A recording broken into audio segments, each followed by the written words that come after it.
How to fix Telegram app not working on Samsung phone. Let's start the video. First of all, go to app library.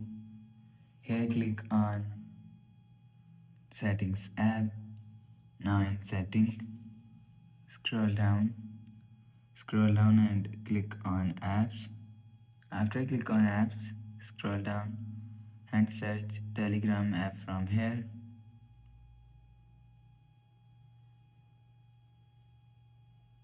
You will see Telegram app is here. Click on Telegram app. Scroll down and click on storage.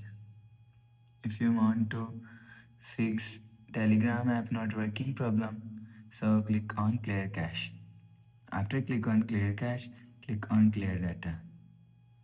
After clear data, you will see your problem is solved. So if it's still not solved, so reinstall your Telegram app. After install, you will see your problem is solved. So that's how you can solve Telegram app not working on Samsung phone. If you like the video, please subscribe. Thanks for watching.